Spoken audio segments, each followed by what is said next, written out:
Mr. President, thank you very much. Honourable members, members of the College.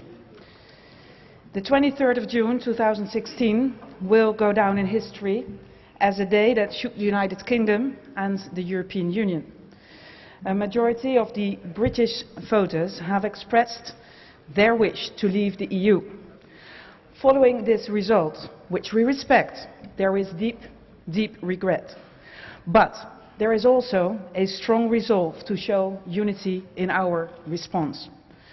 However, let me underscore the fact that today I represent the full Council, all 28 members of it. Until a UK exit is finalised, the UK will be a member of the Council with all the rights and obligations that derive from this. Now, the United Kingdom has been a respected member of the European Union since 1973, working with member states and institutions to build and strengthen a secure and prosperous Europe. The outcome of the referendum therefore marks a watershed moment in Europe's history. But history and geography cannot be changed.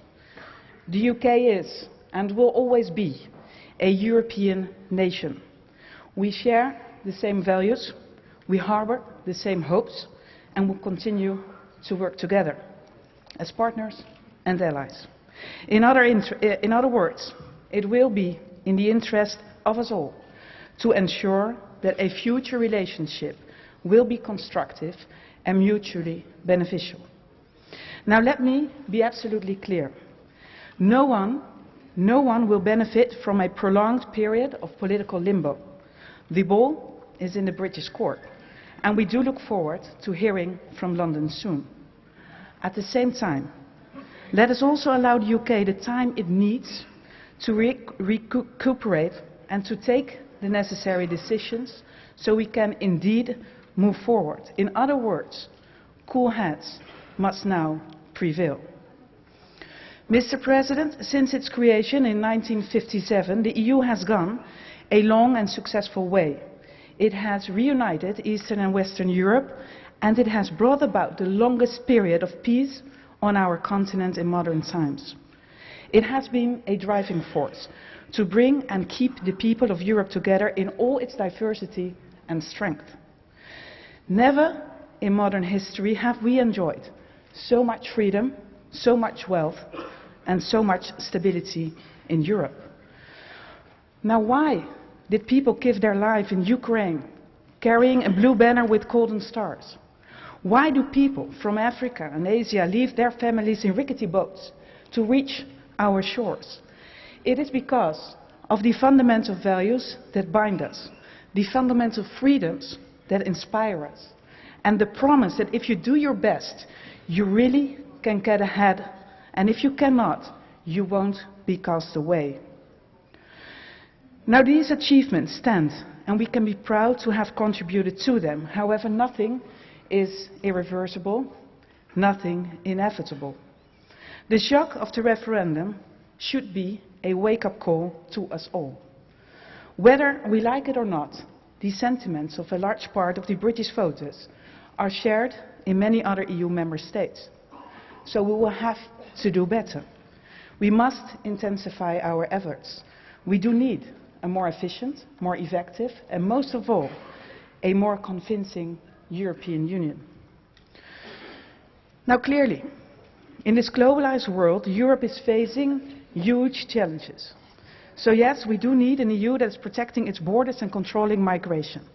An EU that is providing economic opportunities to all citizens. An EU that is keeping threats at bay. We need an EU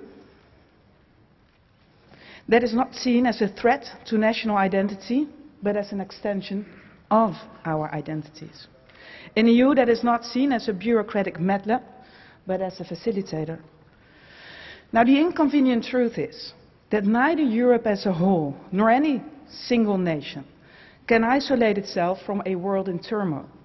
And we must cope with this turmoil together as best as we can, or else the zone of peace and stability that we have built up over decades might disintegrate. And we would have no one to blame but ourselves. Mr. President, we need unity because geopolitical tension and the conflict surrounding Europe will continue and possibly even multiply. We need unity because terrorists will not hesitate to strike at us again. We need unity to control the huge flows of migrants that will continue to move forward, to move towards this continent. And let me be clear once more. No country on the face of the earth can meet these challenges alone. These challenges are simply too complex. They also tend to ignore borders. And true, part of the challenge lies in the domestic realm, convincing European citizens that unity remains the best choice. But fancy words, conclusions and declarations will not be enough. We have to act. The fact that fragmentation is no longer considered unthinkable should gravely concern us all and propel us into action. There is no reason to be fatalistic, for together we are still strong. Together we are the world's strongest advocates for the values we cherish: rule of law, freedom, democracy, a market-based economy. But it would be foolish to underestimate the challenge at hand. Mr. President, the outcome of the referendum has left us with an unprecedented situation. Many within the UK and other member states feel uncertain about the consequences. It is in the interest of all to have clarity about the way ahead soon. At the same time, it is important to recall that we have the rules to deal with this situation in an orderly way. As we all know, Article 50 of the treaty sets out a procedure to be followed if a member state decides to leave the European Union. Now, the EU stands ready to launch negotiations swiftly, but it's up to the UK government and no one else to trigger Article 50. And negotiations can only start after such a notification has taken place. Meanwhile, we have some work to do. Clearly, the outcome of the UK referendum does not mean that the threats and challenges we commonly face have suddenly disappeared. Neither does it mean that each nation will be better off acting on its own rather than part as a collective. On the contrary, I would say. Now, if the UK decides to leave indeed, the union of 27 member states will continue. Together we can and will address our common challenge to generate growth, to increase prosperity, and to ensure a safe and secure environment for our citizens. This is what European citizens expect from us, and rightfully so. Now, while institutional debates on treaty changes and conventions are a paradise to lawyers and diplomats, they are a hell for citizens. So we simply need to grit our teeth, roll up our sleeves, and use all the tools and means we have. And true, it will not always be easy to agree on what we should do. It is no doubt challenging to make cooperation work, but we have to forge ahead. For the failure to do so stands equal to jeopardizing prosperity and well-being, and that, Mr. President, would be reckless. In closing, the European Council will meet in a few hours.